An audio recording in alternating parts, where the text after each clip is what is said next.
Hello, Pisces. Welcome to Lotus Heart Tarot. I'm super happy to have you here.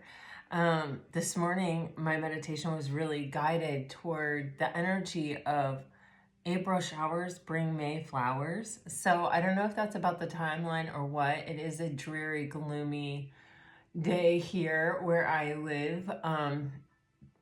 But the card choices, everything, that's what it was inspired by, this message that I was getting. April showers bring May flowers. So I don't know what that's all about, but here we go. I like to begin my readings by thanking those of you who watch my videos, who like, share, subscribe, comment, all the ways that you support my channel. I am so grateful for all of you. And I'd like to just take a moment to welcome in anyone who is new to the channel. I am very happy to have you here, and I hope that you find a meeting, wow, that really provides some peace and some clarity for you. Just keep in mind that these are general readings, so take what resonates and leave the rest. And if you feel so moved, I would be really appreciative if you subscribed, commented, liked, supported the channel in some way if it resonates. All right, guys, here we go. Let's dive in. For Pisces, please, Spirit, for Pisces. What do we have for Pisces?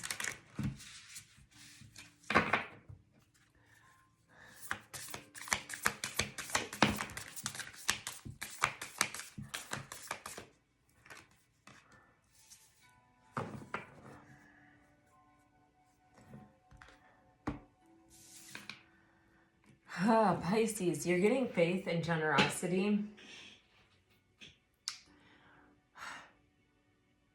When the generosity card fell out, the first thing I heard was stinginess. And that sort of made me feel like the inequity that exists between those two extremes, right?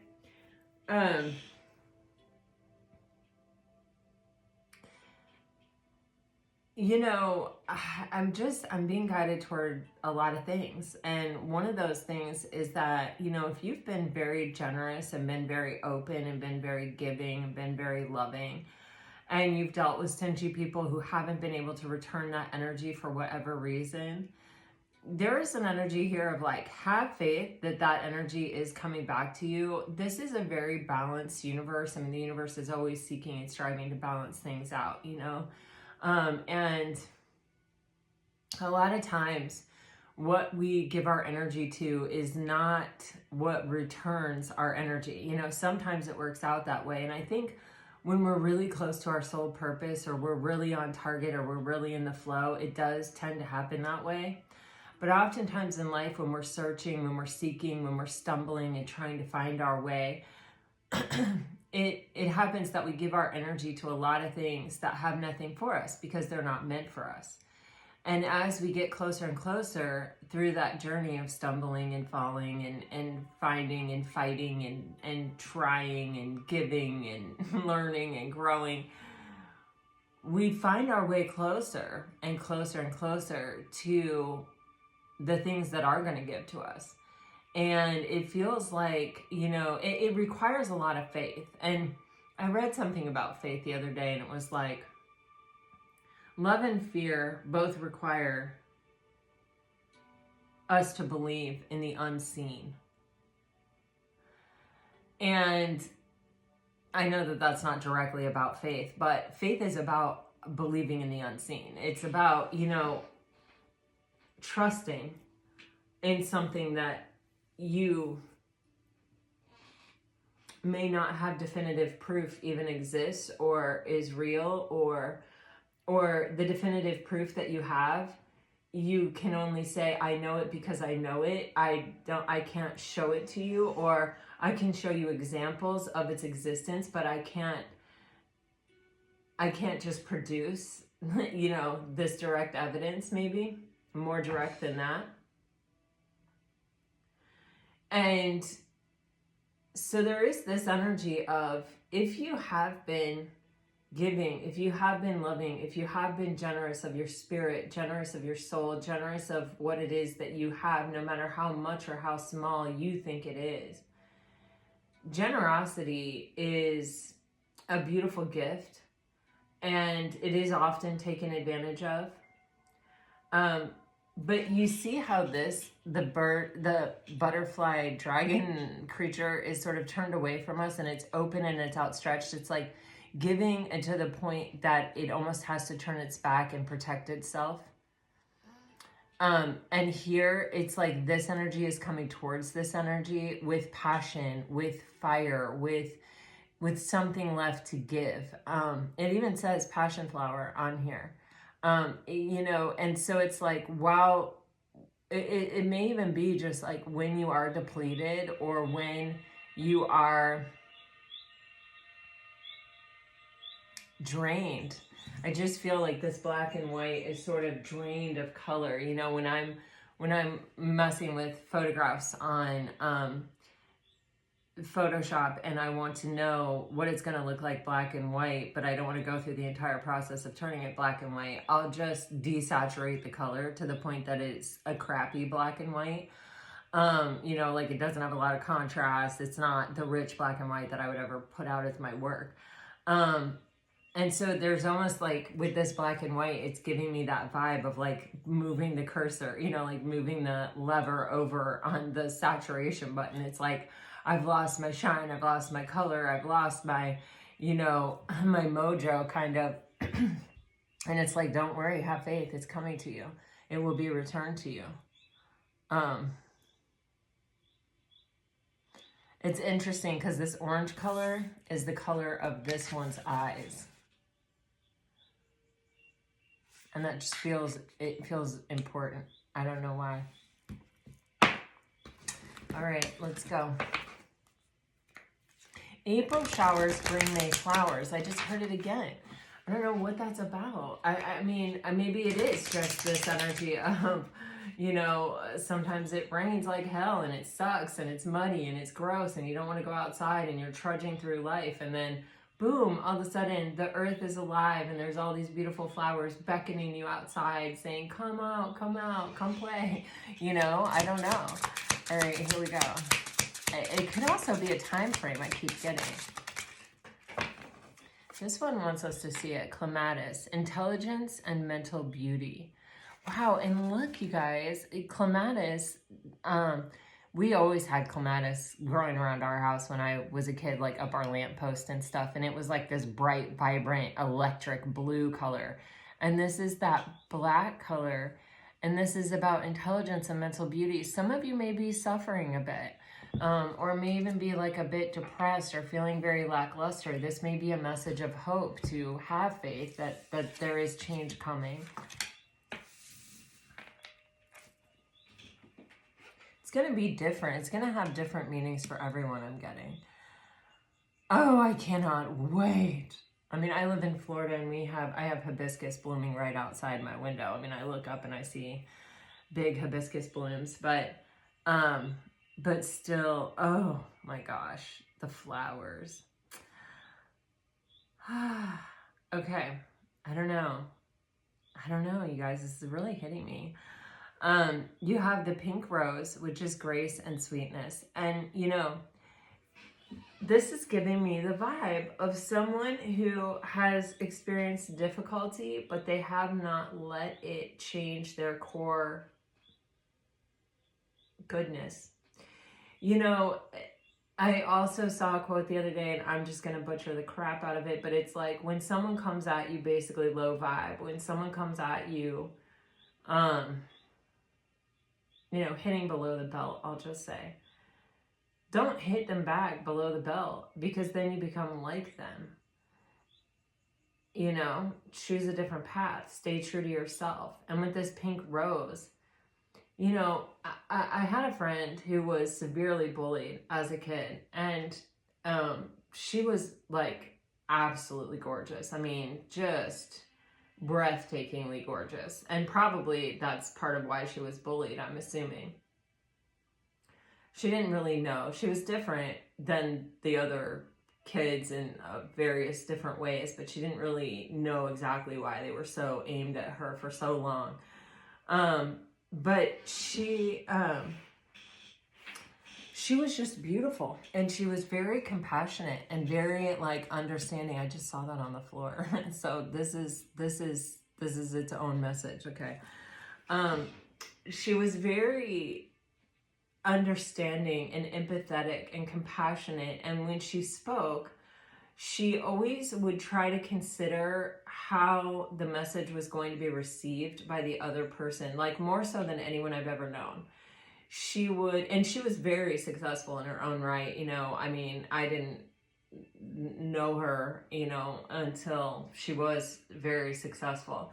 And I actually had a very late night conversation with her, and she was, I asked her, I was like, how have you stayed so humble? I mean, honestly, because she just super intelligent, super articulate, super beautiful, like, you know, really an amazing person and super accomplished, and never sat around and talked about her accomplishments or who she knew or how she got there or what, you know, never really just, you know, was just always very humble. And I was like asking her about it.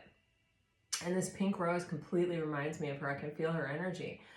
And she said she was severely bullied as a kid, and it really forever changed her. And she said, you know, I could have had a lot of different experiences growing up. And she said, and that one was particularly brutal. I don't think that she had, like, I think she had supportive parents, but I think they didn't necessarily know how to help her. And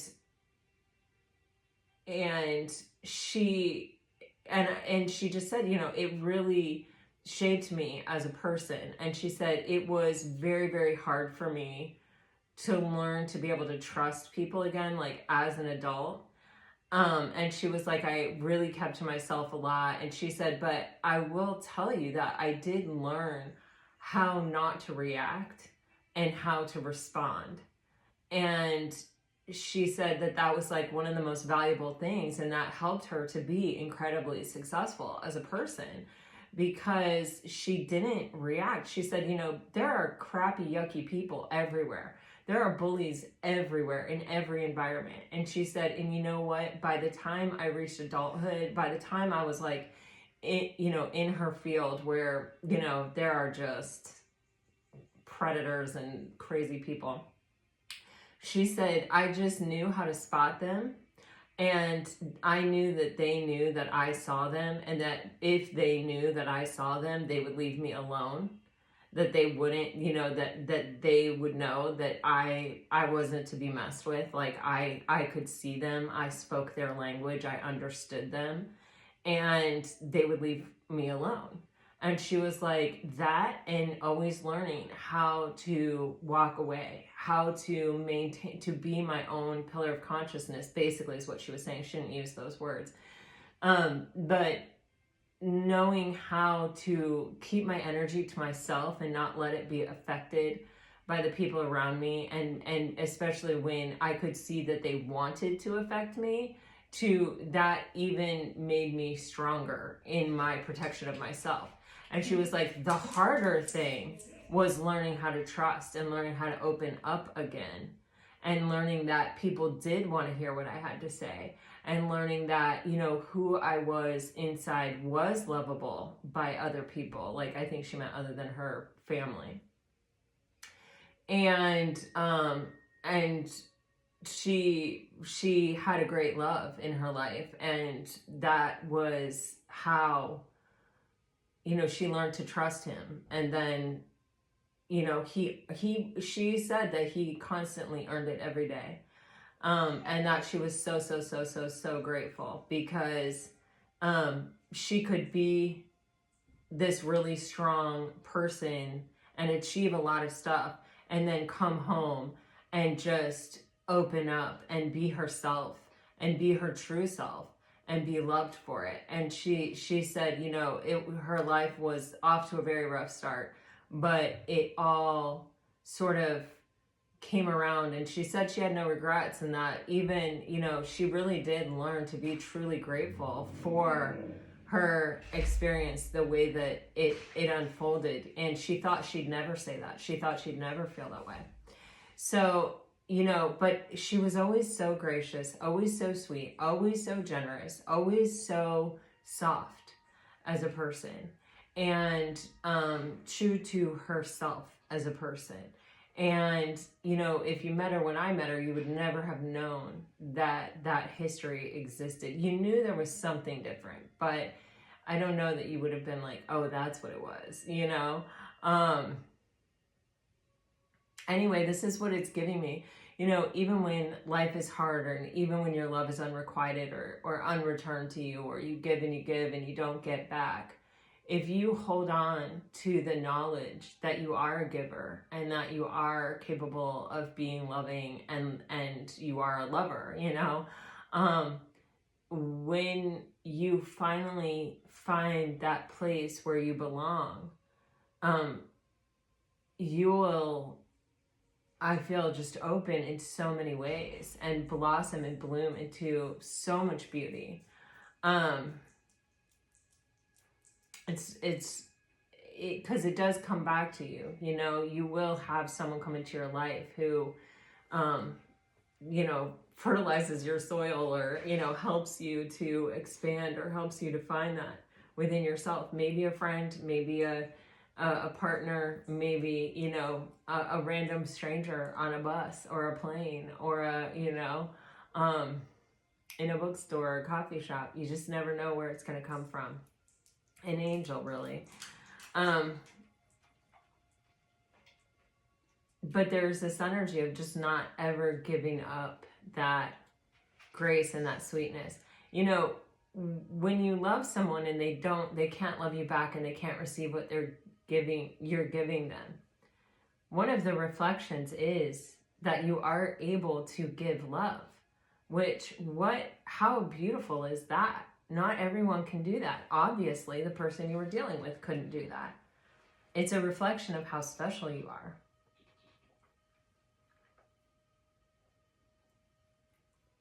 And it also, I just got this image of strength, like how strong you are.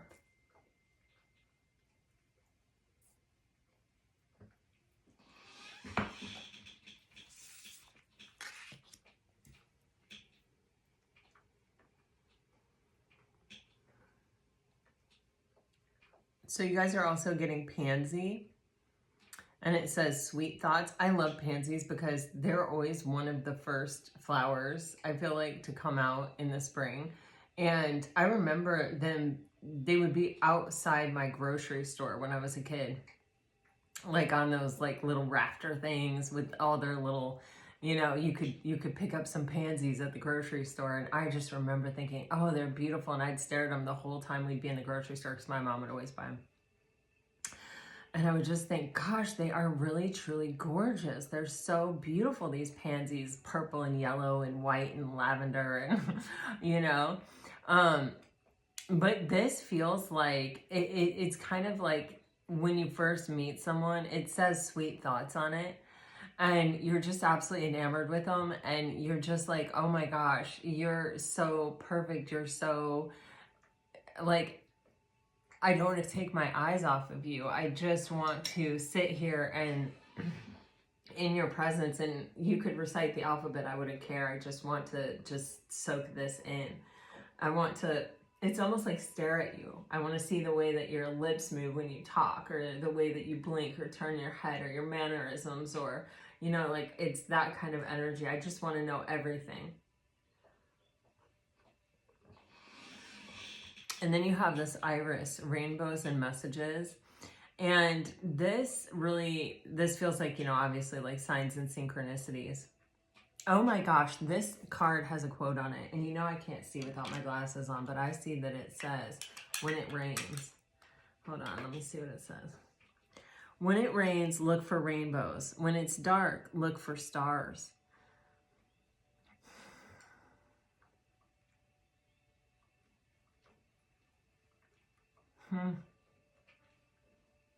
There are signs and synchronicities, I feel like, that are leading you in a particular direction right now, Pisces. It's either leading you toward someone, or it's leading you toward seeing yourself and the true beauty that is you. And this is leading you towards what is meant for you, where the doors are going to open, where things are going to happen, where the blockages or the delays that you have felt in the past are going to be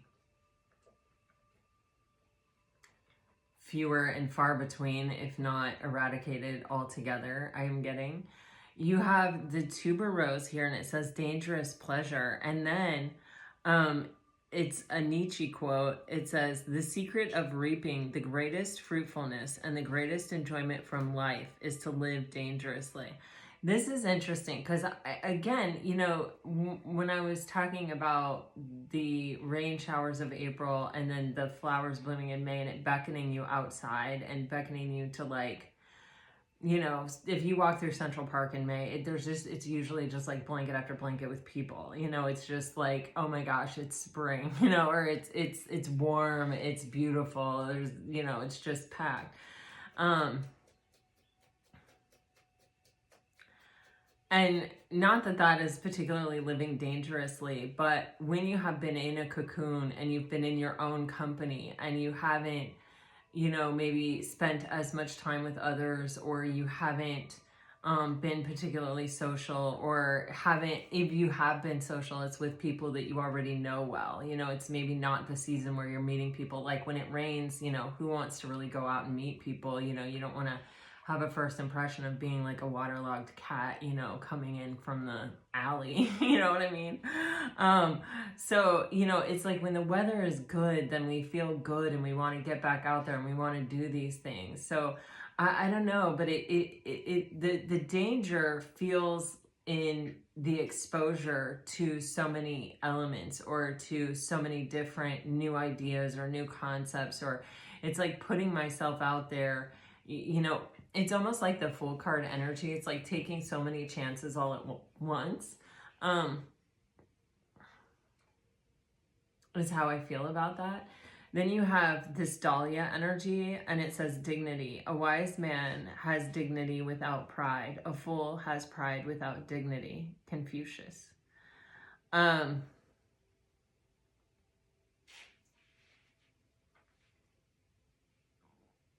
Yeah. You know, when we truly open up and we let people see our truest self, and because this dahlia is red and I grow dahlias, I know that they come in all kinds of beautiful colors. It's showing me like you may go after your passion. You may have an opportunity to pursue something that you're passionate about.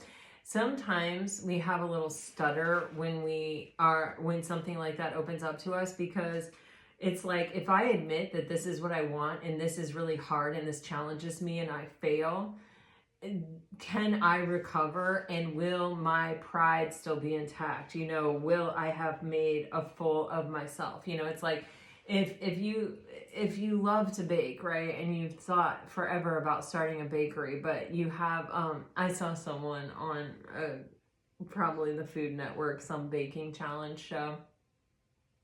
I watch those every once in a while with my daughter.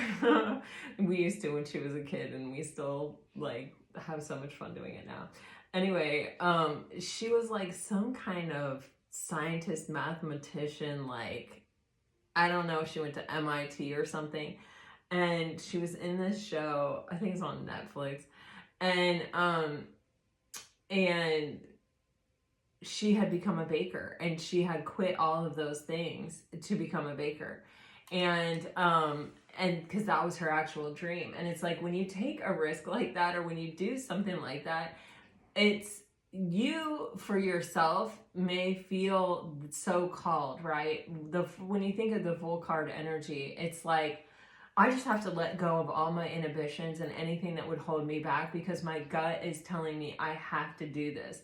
And so to you, it makes a type of sense that it could never make to people outside yourself. And people outside yourself, especially like her parents, were not very supportive of this choice, obviously. They were like, hello, you have an amazing career. Why would you blow that up in order to pursue baking? You know, but there was something about baking that really spoke to her soul, and that it made her feel compelled to do this, obviously, you know.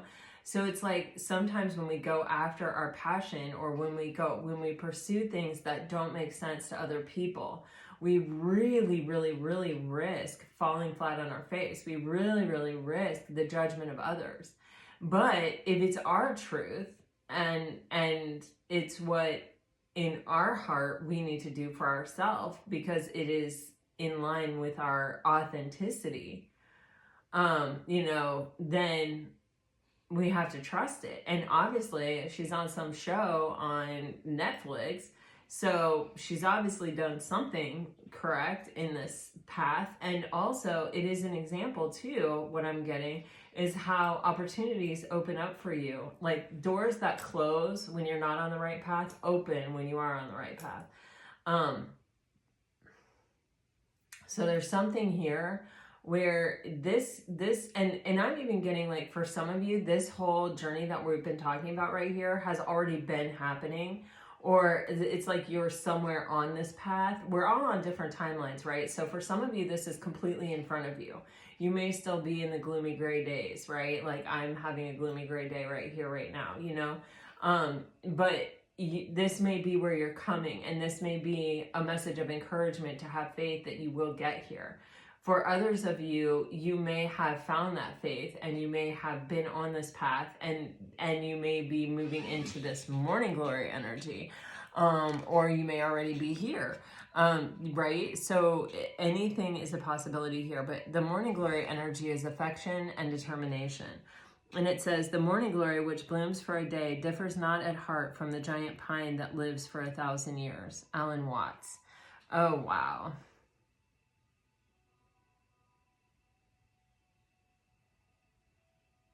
Oh, wow. I just got trust yourself. Trust yourself, trust yourself, trust yourself.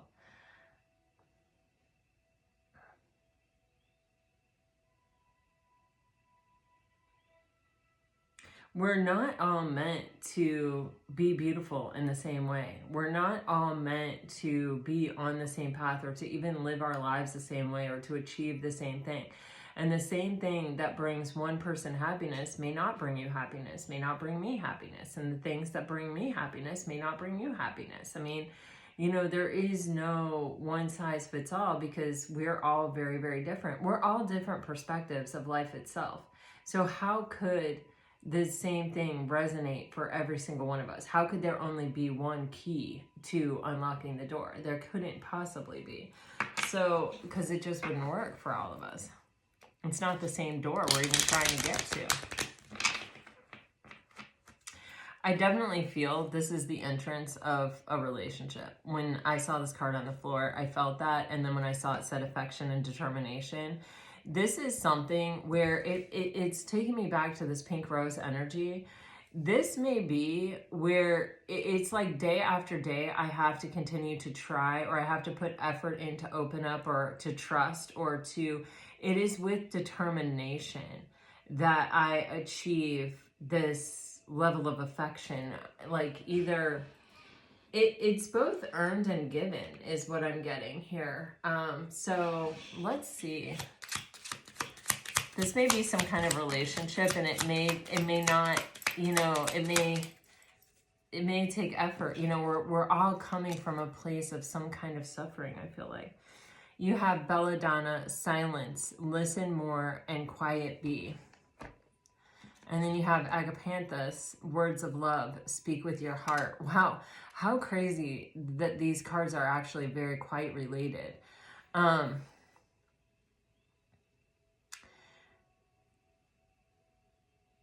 Wow. Oh, man. Whew.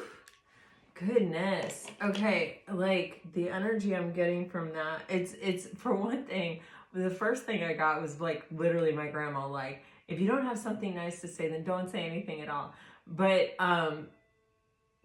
it's not even,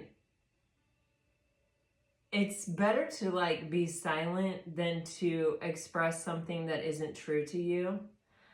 And when the opportunity arises for you to express something that is true to you, or that is in alignment with you, or that is in your authenticity, or when it requires you to speak up, or when someone asks you a direct question, like, do you like this? Or what are you looking for in a relationship or in another person or something like that? It is about opening up and being very, very honest, giving someone the opportunity to sort of say, yeah, I could be that person, or no, I couldn't be that person, and like trusting them, you know, to like know themselves instead of trying to make someone be what you want them to be. And conversely, feeling the need to be what someone else wants you to be.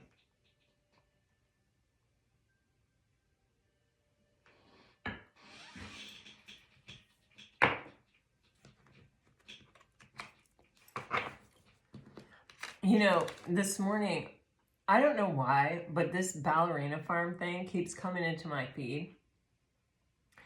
And I've listened to a few things. I've watched like one episode or one thing where she made grilled cheese sandwiches, and she like made the cheese and she made the bread. And I actually do have a lot of friends that went to Juilliard. I even have friends that were dancers at Juilliard. And the thing is, like, they're highly accomplished. Like, oh my gosh, I went and saw the senior showcase one year when 2 of my friends graduated the same year. It was mind-blowing. I mean, it is like some other level. It is just, they are really freaking phenomenal.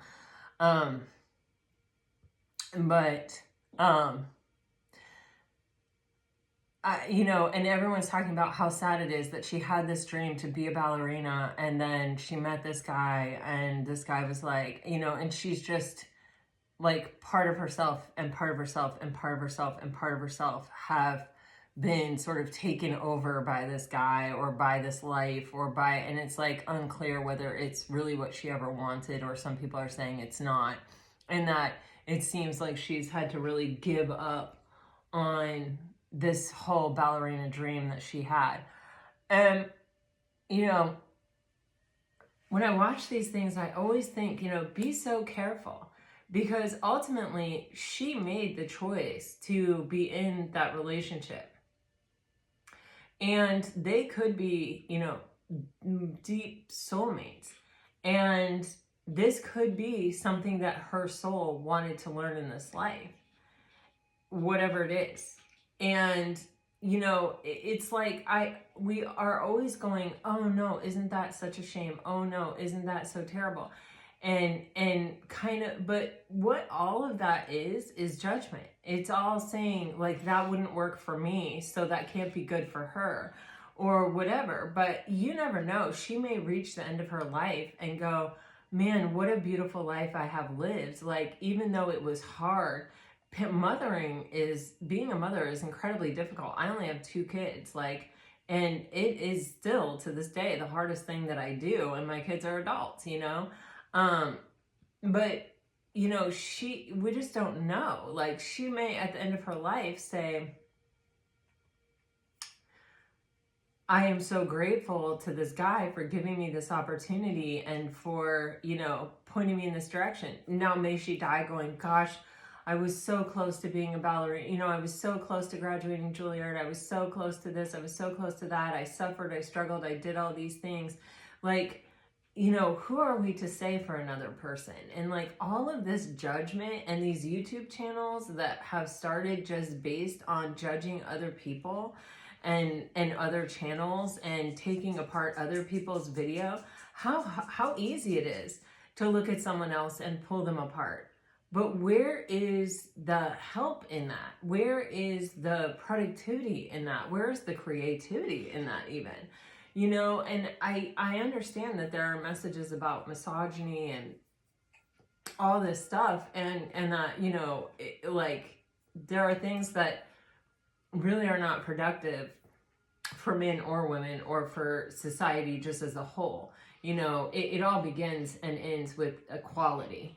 You know, we are all equal. We are all spiritual beings having a human experience. We are all walking each other home. None of us knows more about life than the other. And we sure as hell don't know more about someone else's life than they do.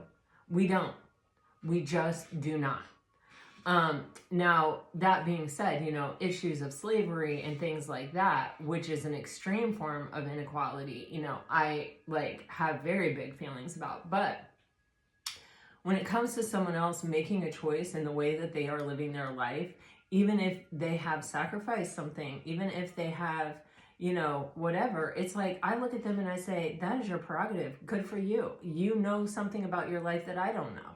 Who am I to sit here and say, man, I'm witnessing someone just, you know, being swallowed whole by their husband, or, you know, like, you know, whatever. It's like, we got to just be so careful. We got to look at people with love and understanding, you know. I just like, whoa, man, this judgment thing is off the chain.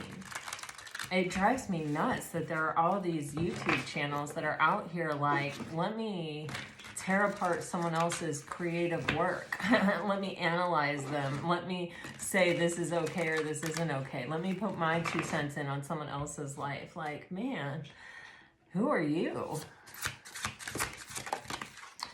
All right.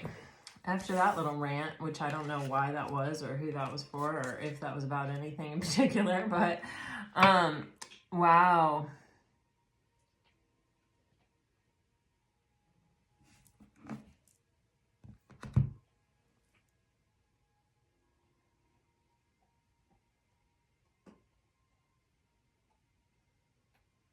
Wow. So, guys, we have the 9 of Pentacles on the bottom of the deck. And then we have the High Priestess with the Sun. And this is an extreme intuitive illumination. I almost feel like this comes back to this pink rose energy, you guys. Like, seriously, because, you know, you are the High Priestess, right? I mean, there's just no doubt about if there were ever a sign that had a card that super was like so appropriate for them, I feel like it's Pisces with the High Priestess. And you have the Moon and the Hangman too, which are also, you know, pretty good cards for you guys. But this High Priestess energy, this is so Piscean to me. And it's interesting too, because it's reminding me with this High Priestess energy, this silence. You know, High Priestesses, they don't say unnecessary things. They're not just out here talking, and maybe that's even it, or even judging or analyzing or pulling apart other people's work or thinking that they know how someone else should live. You know, they're more to themselves, concerned about their own life, concerned about how they should live, which, okay, that brought me to yoga, which is like, you know, we worry about ourselves. We worry about what's happening on our own mat. We don't look at other people on their mats and judge them. We stay focused on ourselves internally, and how does this feel? And have I found my edge? And what is my edge today compared to my edge yesterday? And, you know, like, we're self-contained. It's about bringing it in, and it's about observing the body and the connection and all of those things. And you know, that's what this High Priestess is really giving me. And it's about me and how do I feel. And it's crazy, because I don't know if something in life made this happen for you, or if this is like a cocoon energy, or if it is like this, it's, you know, it's raining outside. I don't want to like go out. I don't want to meet new people. I don't want to be exposed to a lot of new things. If this is almost a self-protective energy, a little bit of just, I need some time to be by myself. I need some time to pull my energy in. I need some time to like strengthen myself, fortify myself, center myself, find myself again, reconnect with my intuition. But what is found through that process, you can see, it's like the April showers bring May flowers energy. I mean, seriously, look at that. But this is the Sun. This is the clarity. This is the healing. This is, okay, I'm fortified. I'm strong. I'm ready. I can go out there. I can be exposed. I can show myself, wow, with this red dress, this red, and this red. Guys, there's something about an opportunity to pursue a passion, and it could be a passionate connection that's coming in here. It's so clear. And it's like, you don't speak, and then when you do speak, it's like everyone is listening. And it's like, be passionate about what you say. Only speak on the things that really matter. You know, or not maybe only speak, but understand that, especially when you are speaking of things that you're passionate about, people are really listening to you. But there is this strength that is found in this energy of sort of being single and collecting oneself, bringing oneself back to one's true energy, reconnecting with the intuition here. Because with the Nine of Pentacles, this is someone, first of all, who's very attractive, but someone who's also very solid, very stable, and someone who has, this is like, I put work in day after day to achieve this or to get here. And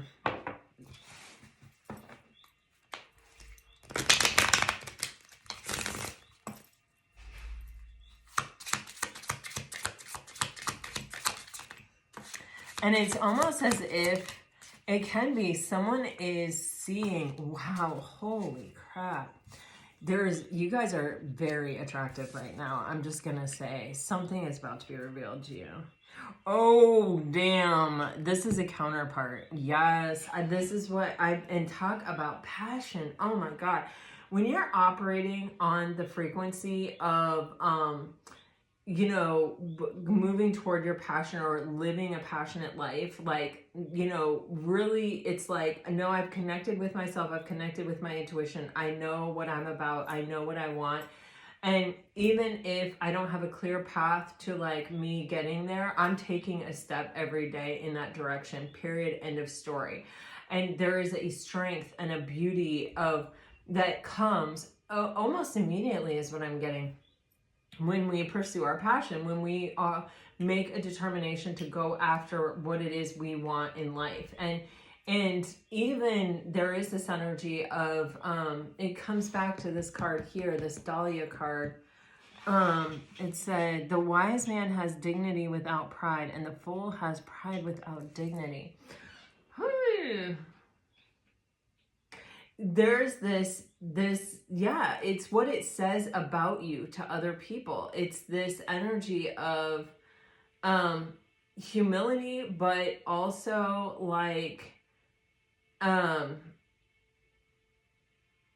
of, I'm not to be fucked with. Like, you know, I'm someone on a mission, or I am someone who is very serious about the things that I'm passionate about. And if I'm not passionate about you or about the thing or whatever, I just don't, I'm not doing it. I'm single focused towards what it is I desire and what I want. And I can't be distracted. I can't be effed with. Like, that's the energy I just keep getting. And it's like, there is a counterpart out there who is the same and who is like, oh girl, you are speaking my language. Or, you know, it doesn't have to be a female and doesn't have to be male, like whatever, but it's a counterpart who's going, yeah. And they may be someone who possesses even a kind of even a path or a greater way or a, you know, for you to pursue your passion or what makes you fired up.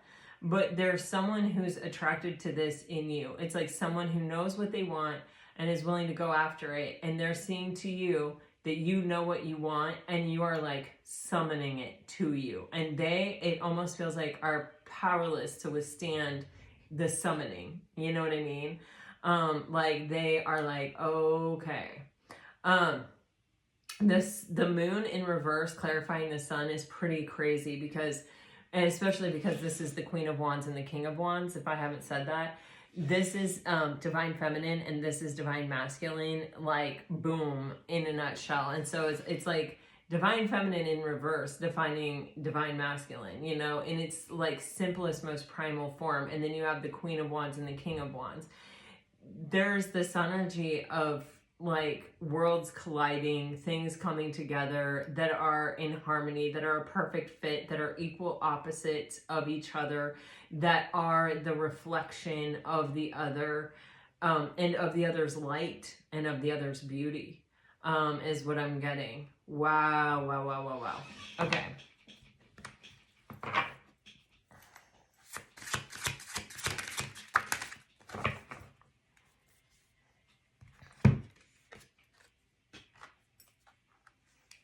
Two of Cups.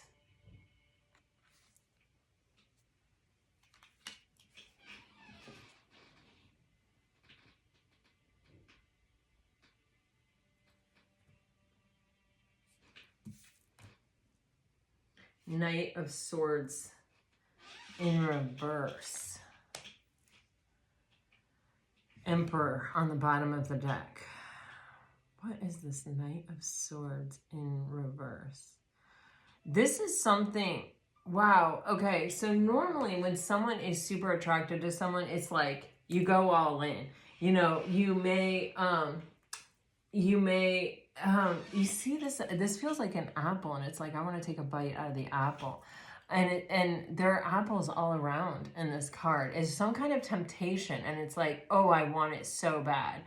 And maybe normally I would just pursue it without having a plan or having a strategy, or like I would go at it in such a way, you know, of the Knight of Swords. But there's something here about that could even be the pursuit of this connection for this King of Wands that is what is elevating him into a divine masculine type status. With the Emperor on the bottom of the deck, it's like having to be patient, having to sit there and look at something so tempting, like these pansies, remember that energy, that I want so bad, but and that I find so beautiful. It's different. All these apples are red. This apple is like yellow with this red on the bottom, and it's bigger and it's juicier, and it's like, I want that apple. But instead of just going at it directly, I am going to take my time. I'm not going to be reckless about this. I may let the apple know that I'm really attracted to the apple, or that, you know, I want the apple. It may also be someone may have come at you a bit recklessly, and you may have turned them down, or you may have been like non-responsive, or not responded the way that other people have in the past. You may have even been silent. Wow. But it's like this person knows. This person knows, and they're sure, and they have the confidence of someone who knows and is sure. Wow. And so there's almost this, okay, I'll exist next to you. This energy of the Two of Cups, it's like, do you see there are these two lobsters? I love these cards. I forget what they're called, but I love these cards. I don't use them that often because they're French, and they, like, you know, I don't know. I like to just look at something and instantly, boom, you know. But I do get impressions instantly with these. But you see how there are these two lobsters, and the two cups are almost kind of like in the way. It almost feels like this energy of like obstacle or delay, yes, but intentional. Like you know, it's like either this lobster has been like, you have to get around these obstacles to get to me. Like, I've put these here for my own protection. Or it's like almost divinely put there. This lobster is like, you're my lobster. I keep hearing that. You're my lobster. I don't know what that's about. But anyway, it's like, I know, and I'm determined, and I'm not going anywhere. And you can put as many obstacles in my path as possible, but I don't care. I'm not going anywhere. Like that, I know you're my lobster. Like, that's what I'm getting. And you have this Emperor here on the bottom of the deck. And so for me, this is like someone who would know, who may, you know, have been someone who just sort of could be a little bit of a player energy. I don't normally get that with the Knight of Swords. It's somebody who kind of acts without thinking, but it's also with this apple energy, it is making me feel like someone who sort of has a line or has a certain way of like, I say this, this, and this, and they're mine forever. You know, like they have some kind of,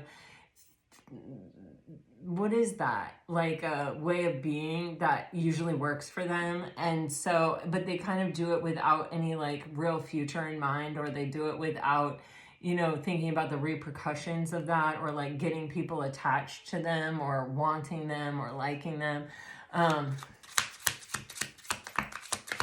They're being forced to handle this differently. Oh my gosh. Yeah, see? Okay, so we have the King of Cups coming out upright with the Three of Swords coming out sideways on that Two of Cups with the Devil. So, okay, so now I'm being brought back to this pink rose energy. So there's this energy of, you know, someone who's not very trusting, because they have been hurt before. And with the Three of Swords coming out sideways, it's not like they're actively hurting or like they're actively wounded or that they're actively, it's like I'm not innocent and naive to the fact that I can get hurt. So I'm not as easy to access or reach as maybe I was before I ever got hurt or before I knew there was such a thing as being hurt like this. And so I am protective, or I do have these, you can't just access me directly. You have to go through X, Y, and Z to get here. And it's not a game, and it's not this, and it's not that. This is what it's going to take for me to trust you, or for me to be your lobster. You know what I mean? What is happening as a result of this person not being able to use their shtick or whatever this is that normally works, is that this person's actually developing feelings in the process. Some pretty deep and significant feelings. With the Devil on the bottom of the deck, there's almost even possibly, oh damn, this person's getting a little obsessed. You have the Devil with the Seven of Cups with the Queen of Pentacles underneath it. This person is fantasizing about you being their forever person. Someone's fantasizing about the other person. They're feeling like, I can't let you go. I'm obsessed with you. Whatever it takes, like, I'm just gonna have to do it because I can't, I'm tied to you now. I have all these deep feelings. I can't let you go. I see you as the person that I want to commit to. I see you as being more valuable than anyone else. I see your value. I see your beauty. I'm tied to you. What do you want from me is even like what I'm getting here. They may not be that obvious about it, but that energy is what is there. It may have had to work out this way. Like someone may have had to be heartbroken in order to have this energy, in order for this masculine to be able to like find this within themselves. So we have the Ace of Swords with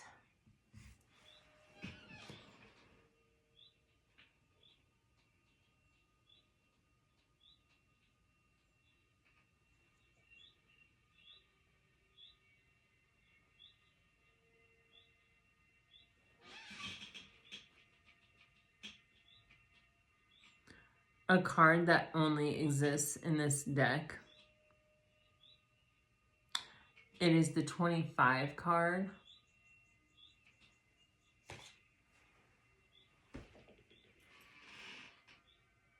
$25 may be a significant number.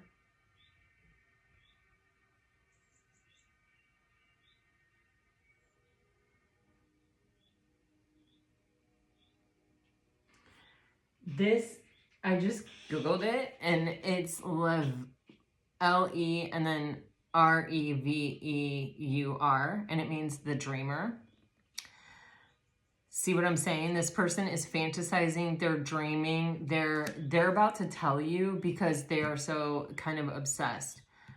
You have the Knight of Wands on the bottom of the deck. This is someone who is about to pursue their passion. This energy is intense. It is almost as if, you know, there's a song called, okay, I'm definitely getting a mashup of two songs. I think it's the theme song from Tarzan. It's by Hozier. Beautiful Dream. Wait, are both the songs called Beautiful Dream? Am I dreaming that this is possible? I don't even know.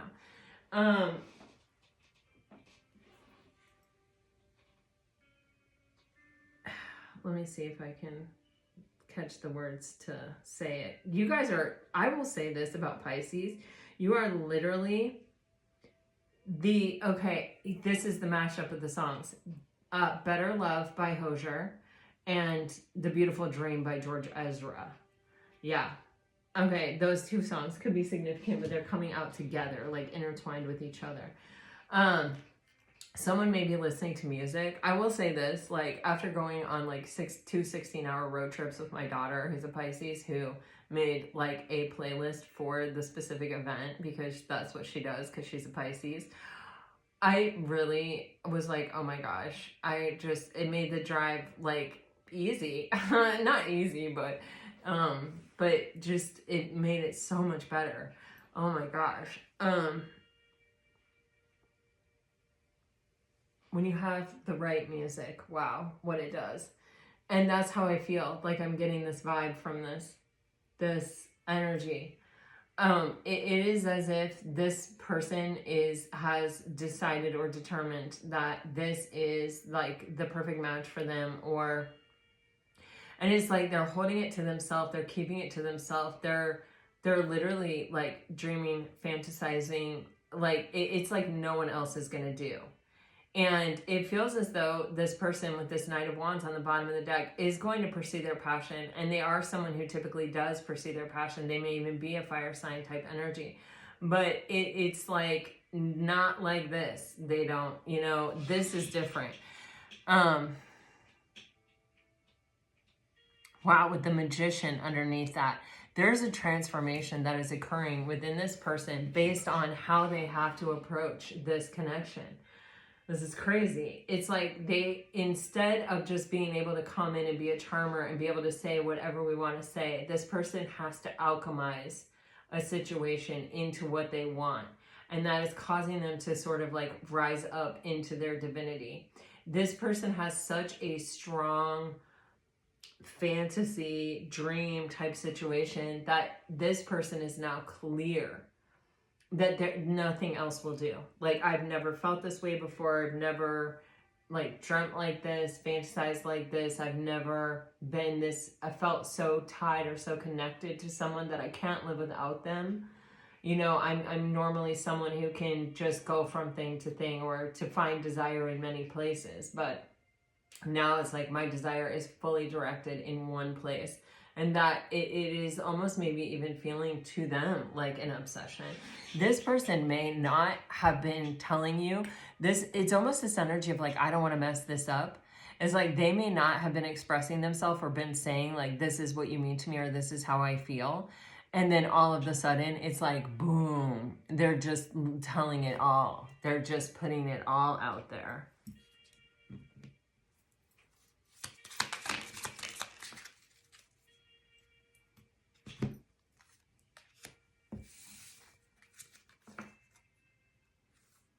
Oh, wow. You have Temperance with the King of Swords, like coming out sideways. They're like doing this dance over here. You have the Princess of Pentacles here, and then you have the Judgment here. Oh my God. This person is learning a spiritual lesson through this experience, and they're elevating up out of sort of this dense, like human energy into some higher energy. Guys, I don't know. Oh my goodness. I don't know.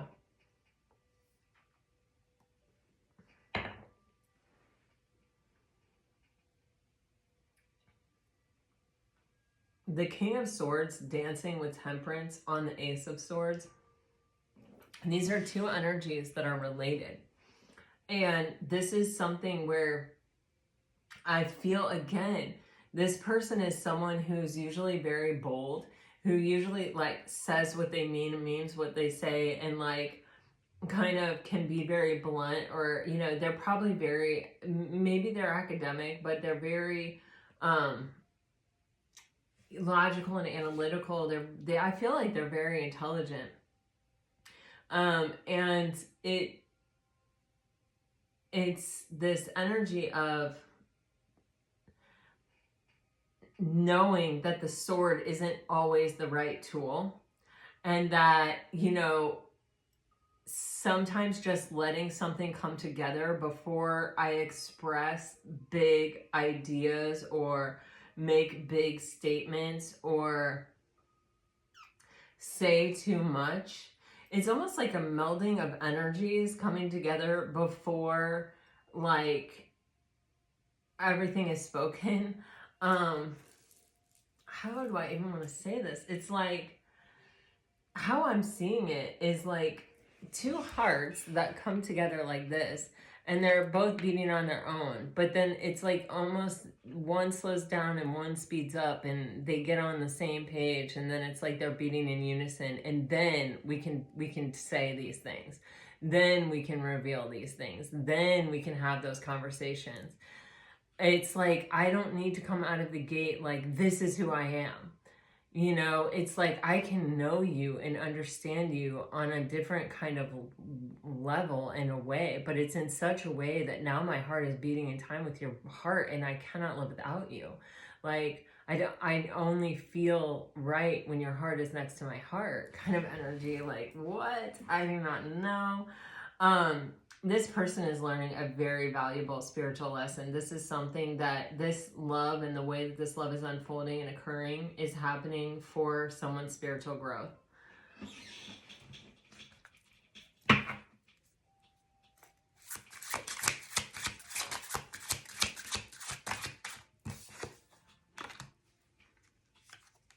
Judgment again with the Two of Swords.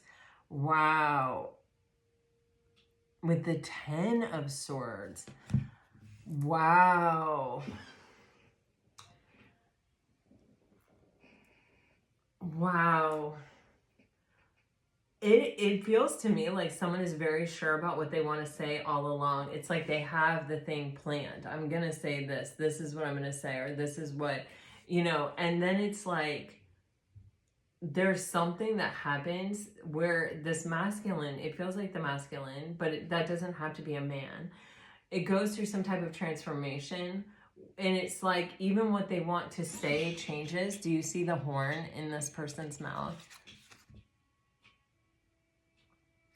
It's like even what I want to say changes, even what I want to say transforms. And then there's this energy of almost like I'm unsure, but it's also the recognition of the vulnerability of this, of having these feelings and not having said them, and not knowing what the answer is, and not knowing where it's going, and not being sure about something all of a sudden. The King of Swords is sure about shit. The King of Swords does not have any doubts. The King of Swords is like, if I go from A to B and B to C and C to D, I'm going to end up at E. They're not like, oh my gosh, you know, if I say this, you know, will this be the right thing or the wrong thing? You know, they consider themselves a master of words. But it's almost like it creates a level of stagnancy here as this person transforms. It's like it may feel as if it's going in a direction very specifically, and then there may be a silence or a gap or a space where it seems like something should be said and nothing is said. And it's literally, it's almost as if this person goes into this moment of really overthinking. Like they're about to be so super freaking vulnerable. They've never been this vulnerable, that there's almost this conflict within them between their shtick and between this vulnerability and which path to take. And like, if they're even really willing to be that vulnerable. With the Ten of Swords, this person is like going through this thought cycle that's super intense. And it's like, I keep feeling like I don't want to mess it up. But I also don't want to be a fool. I also don't want to fall on my sword.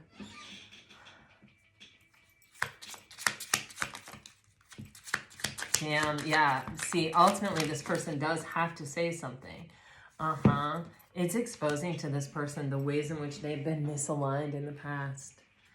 For sure. Wow. Ten of Swords again. This person, this energy of this person not making a move is coming to an end. Like their overthinking is coming to an end. It's all because this person truly desires this so much and they can't not act on it. But this entire process is exposing to this person something. You see how the Two Swords even are here by themselves? What is under this? The Knight of Pentacles. Okay. The way that this person has had to move, wow, to the Ace of Swords. So there is definitely a clarity. There's definitely a conversation. There's definitely communication coming in. that will bring clarity, that will bring success and victory, or could. And I think it will even expose why this person moves so slowly.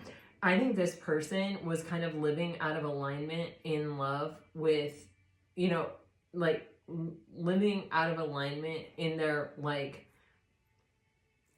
love life with themselves. They may have, and that can show up in so many different ways. They may have gone for people just based on physical attraction when what they were really looking for was a deeper level, you know, something less superficial and more serious, or had more depth.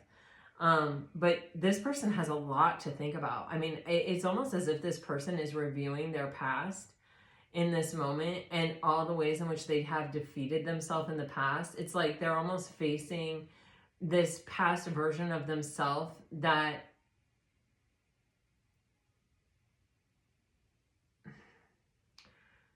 just doesn't work with who they are and where they are now and what they want now. And it's through this relationship, it's through this connection, and it's through like overthinking, how am I going to say this? And I want this so bad, and I'm fantasizing about it, and I can't actually live without it.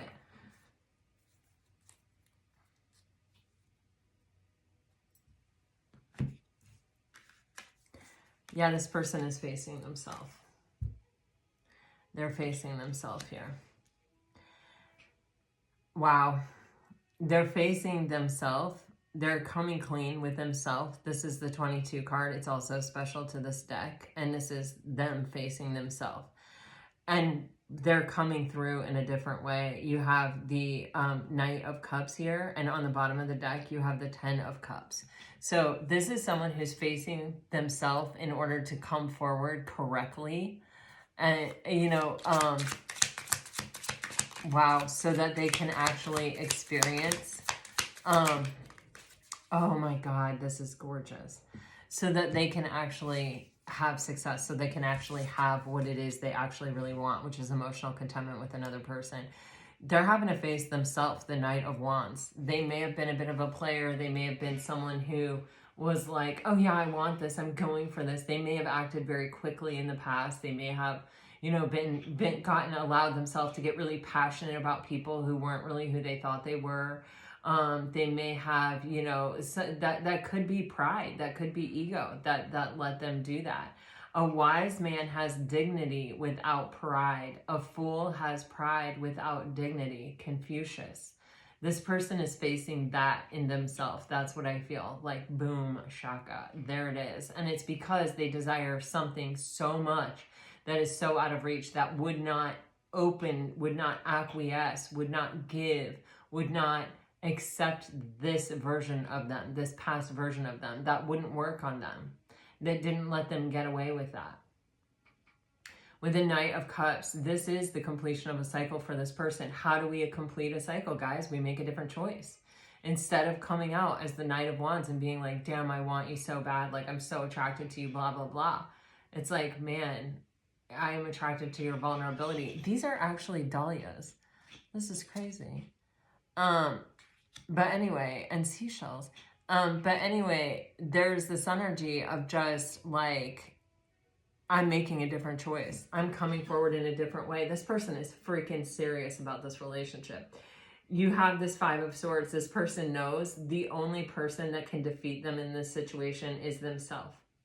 And that, you know, them being any past version of themselves, them letting themselves, you know, revert to or rely on some lesser version of who they are will end in their own, look at that, he's holding 3 swords, is going to end in their own suffering. That this feminine demands of this masculine that he show up correctly. And so he's having to face some stuff, and he's having to understand that the suffering is going to come of his own sword. You know, you have the 8 of Wands underneath this. There's a big conversation coming. Big conversation coming. Okay, guys, I have been thinking about the message cards at the end, as you know, and I've seen you guys in the comments talking about it, and do whatever you want. Listen, I do these things for you. I don't do them for me.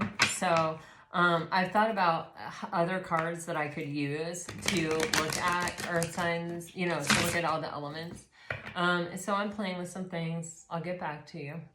I also, one of the viewers said that what she does is if the tarot card reading resonates with her deeply, she'll turn it off at the end of the tarot card reading and not listen to the messages.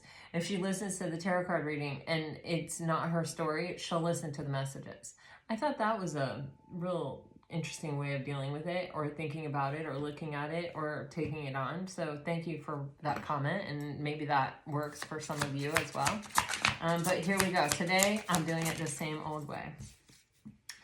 If you're dealing with a water sign, boundaries. Firm boundaries are needed now. Passion. Try something you've never done before. Ooh, that was such a theme in this reading. Okay, if you're dealing with a fire sign, play hard. Find time to laugh, goof off, and enjoy each other. And intuition. You already know the answers you seek. All right, if you're dealing with an earth sign, you're getting weight. The timing is not quite right. And balance. One person is giving too much in this relationship. And if you are dealing with an air sign, guys, decision. It's time to decide about this relationship and true love. This love is emotional, physical, and unconditional. All right, guys, this is what I have for you. I hope it helps. I hope it brings you some peace and clarity. If it does, I hope that you will like, share, subscribe, comment, anything. I deeply appreciate it, and I really look for your comments and your support. All right, guys, until next time, I send you off with all my very best. Always, always, always. Bye-bye.